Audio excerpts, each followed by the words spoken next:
Yo, there's been a lot of stuff going around the name of B. Simone right now, and a lot of people tight at her on how she treated her friend. We didn't really make a video focusing on it about her new podcast and all the hate that was going around her name. Not that I really didn't care enough, but I also, didn't really want to kick B. Simone as she was down, crying on how she went from Bloomingdale's to H&M. Why we end up deciding to make this video now is because an old video is resurfacing that came across my table with Kevin Samuels, B. Simone's outcome and where she would be doing in a couple years.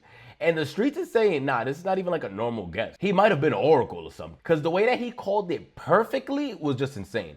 For those that haven't seen it, we'll first start with the B. Simone clip where she talks about she was shopping at Bloomingdale's just a little while ago and now she's so broke that she can't afford nothing but H&M and she's crying. Sub up to the channel, man. We're on that road to 20,000 subscribers. Well, I always tell people, when you have $100, it's not smart to go buy something that's worth $99 or go buy something that's worth $105. Tomorrow might not be as beautiful as today is. So if I got 100, I'm most likely spending 20. And my ass is putting 80 to 60 aside. I'm spending $20 to $40 and the rest of the money's going in an account, a high yield, something. Because you wanna know why? When an emergency happens tomorrow or death happens tomorrow or God forbid anything ever happens tomorrow with my finances, that Supreme ain't gonna pay the rent. That Drake unboxing we just did of his new merch and all that last week, I can't give that to my building. Yo, hey, hold on. Hold this until next month, I got you. That's not how the shit works. So sometimes these celebrities, bro, they go and start getting checks that they've never seen before, 5 years worth of salary and one job, and they're like, oh, this is gonna happen forever, and they just start blowing right through. They do one little thing that the media doesn't like anymore, they canceled, and they're right back to $0, because now you hustling for your next check. What are you gonna do if no one wants to book you? What are you gonna do if nobody's more interested anymore in hearing your podcast or hearing what you gotta say on the internet? Why you always gotta be smart with your bread. You always gotta be smart. Not only be smart, is make the right investment. These people touch money, the celebrities, that if they do the right investments with it, they could just go crazy, and then the rest of the money, if they happen to get canceled and fall off, is cool. Fall back on your businesses. Create a corporation where it's not only you as a sole owner in case if the world ends up hating you, they don't also cancel your business. Yeah, don't do that. You assume you're just gonna get practice. What does that mean? My shit wrapped up in trust. Oh, so no, Neon, that means that if you sue him, he has nothing to his name, it's all in trusts.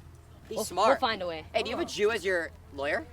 No. Because the trust method, I know the method. Oh, you know the method? Yeah, so what you do is you put all your assets in trusts, so if they come to sue after you, they can't get anything. They can't get shit. I do that too. Yeah.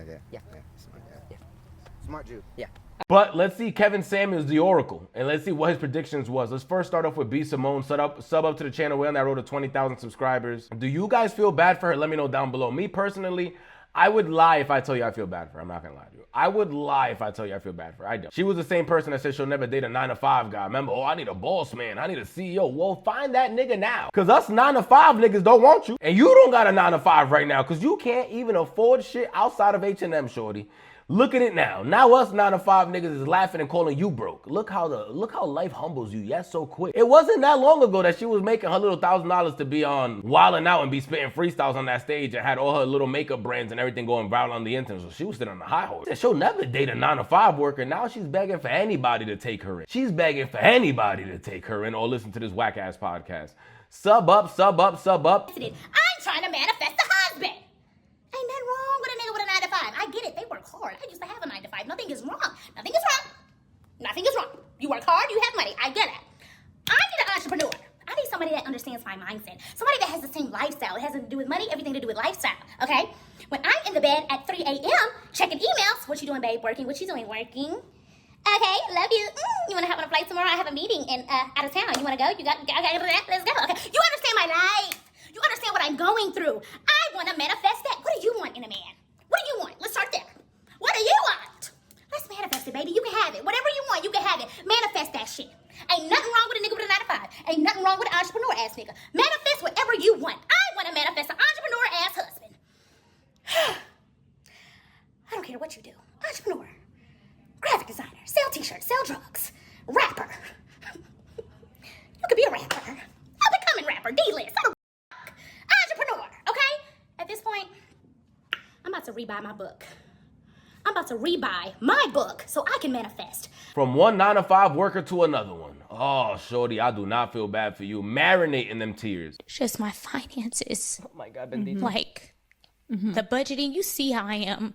Nitpicking every little thing. I've never been like that. We were in Bloomingdale's yesterday. I'm like, we have to go to H&M. Yeah. Like, I notice it in me now, just nitpicking. And it's not even, I just don't have it like to spend, the liquid. Yeah. I'm used to having liquid. I'm used to seeing a certain amount in my account. And for those that didn't see that full podcast, you should check it out. She actually does talk about a lot more. Like her friend that was sitting next to her last year, I believe, or a year prior, she was sharing a story on how she went homeless at one point with a son, and she had to be taken in by family members. I think she said she went to a home. I forgot exactly detail by detail, but she said she was so hurt because she always saw B. Simone with bread, helping out every single person around her except the one that loved her. She was like, I always stood by her, and she never asked her for $1. And even when I was dealing with what I was dealing with, I never asked you for $1. And you saw me struggling with my son, and she didn't care. So now she's up and B. Simone is down. And you see how life can change yet so fast. Her friend was a regular woman just around her as B. Simone's friend with a kid struggling. She ended up getting on her feet. Now she got signed and she's getting to the paper. And now B. Simone is sitting there like, oh, we should do a podcast together, please. Oh, you know how I am. I used to never be broke. Opportunity, and I called you and I told you about it.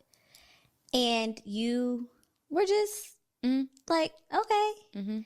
And you called me back. I called her right back, y'all. I was And so you were convicted. like- I was so convicted. You were like, I didn't like how I felt when you told me that. And I was like, what do you mean? You were like, I don't know what it is. I'm talking this out in real time.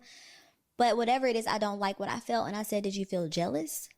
And you were like, I don't think I feel jealous.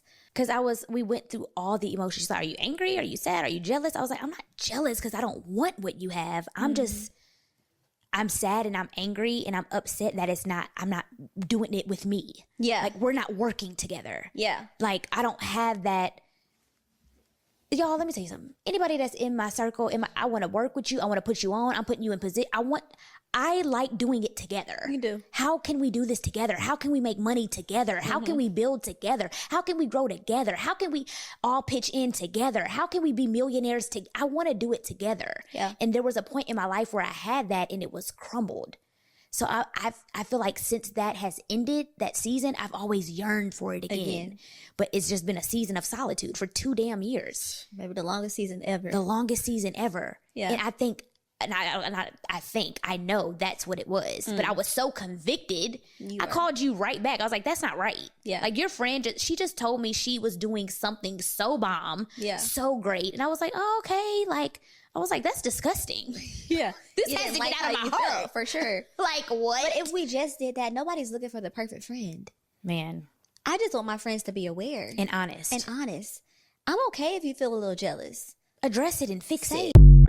And if you guys should see, because she opens up on B. Simone too during this podcast and shares on how she felt like B. Simone did her dirty, and now she's spinning around again now because she got her shit together and now she wants to work with her. That's why I always try to put a little bit aside, because I know today is going great for me. I don't know tomorrow. I've been broke before. I don't want to touch that shit again. You get me? Just thinking of that scares the shit out of me. You want to eat lobster today? You know what? If I want to eat, I can want to eat whatever the hell I want to eat, and I can go eat. But there was times, nigga, where I just wanted to eat and I couldn't do that. You get me? So never in my life would I ever want to experience living like that again. So that's why I don't just spend free like crazy. I can't. I just can't do it. But B. Simone did, and look at her outcome now. Now her broke friend is the up one, and she's there crying. You know, I was never like this. Let's see what Kevin Samuels. He had a prediction before he passed away. Rest in peace to the GOAT. Rest in peace to the legend. You guys know I'm not even part of that red pill shit. But Kevin Samuels always had a way of giving his messages with a lot of entertainment. Rest in peace to K. Samuels, man. Let's see what he had to say about B. Simone. Also, why is she shitting on H&M? She said, I left Bloomingdale. Like, I gotta go to H&M. Like, yo, that's crazy. Because H&M ain't the cheapest thing in the world. Yeah, it's cheap. And now I can laugh and call it broke. But, nah, the way she threw H&M out there, though, like, oh my God, ew. That was crazy. Kevin Samuels said a prediction about B. Simone when she was on her high horse and she was talking about 9-to-5 dudes and she was talking crazy around that same era. That same time frame, Kevin Samuels said something about her. Kevin Samuels said something about her. Because remember, he used to wake women up. He said, if you're literally able to bag a dude that's under 35 or something like that and make $70,000 a year, he showed the percentage of that, which I'm not even at that level. We higher than that, so I don't gotta worry about that no more. But he was telling women that want $500,000 a year and all that shit. He said, bro, you should be lucky if you can find a guy under 35 that makes even $70,000 a year and takes you serious and takes you in. Let's be realistic. And women were like, what? If he don't make $1 million a year, I would never want to be with him. And guess what? Them dudes with $1 million a year came and just laid that $1 million sent you back to the trenches. Oh man, I don't like being happy about people's downfall. I definitely don't. B. Simone said something that really pissed me off, and it was, I guess, maybe because I was a 9-to-5 dude. Maybe that's why. Maybe I took it personal. But now, shorty, while you shopping at H&M, guess what? I'm still shopping at the same stores. Our unboxings didn't get cheaper. Our unboxings didn't change. If anything, our unboxings got more expensive. All it takes for you to come down to reality, B. Simone, one wrong post You are one viral video away, one internet canceling away from being back Forever 21 selling shit. A woman who's a 6 or a 7, a B. Simone, no insult intended. She's cute, fine, she's cute. B. Simone, Jill Scott, like that in the face. All of a sudden, when Sure, why Jill Scott called a random though? He said B. Simone, Jill Scott, girls like that look like that in the face. They cute. They not fine. They cute. Little 6 or 7.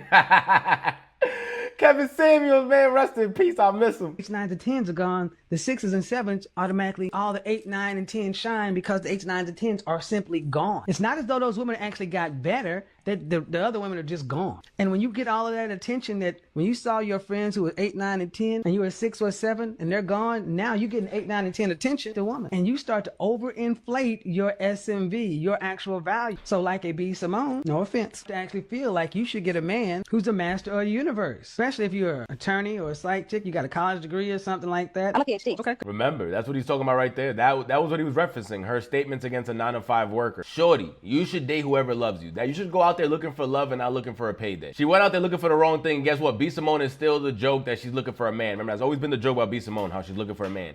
She's still looking for a man to this day. Niggas didn't want her when she had the bag. You think we want B. Simone that's crying shopping at H&M? Nitpicking? Hell no. Oh, I wish I could lick the tears off her face. Like Cartman. With this payment, with this investment, and look, we love fashion in here. We're always unboxing, and it's not gonna end, man. We're gonna do a lot of merch real soon. We got a lot of shows popping up this summer. But the thing is, we're putting a bracket aside. We got a couple dollars already aside for merch. Why? Because I know these concerts are coming up. I already know I want to spend at least $600 to $700 in the next 3 months on merch with the next probably 3 to 4 concerts we're going to be at. I'm not saying at each concert. I'm saying a total of the summer. We're probably going to spend, I'm thinking like a total of $600 on merch this summer. But that money's already put aside. Why? Because I already knew that stuff was coming up. And I got to plan around it. Yeah, I could take $600 out of my check-ins right now and swipe it. But about if I need that $600 because my tires all pop, or my radiator pops, or my girl's car's alternator goes out. You gotta be thinking about the next thing in life that's a priority. I'm not your financial advisor. I'm just the guy here that talks shit on YouTube, so you don't gotta listen to me, man. Sub up, comment down below.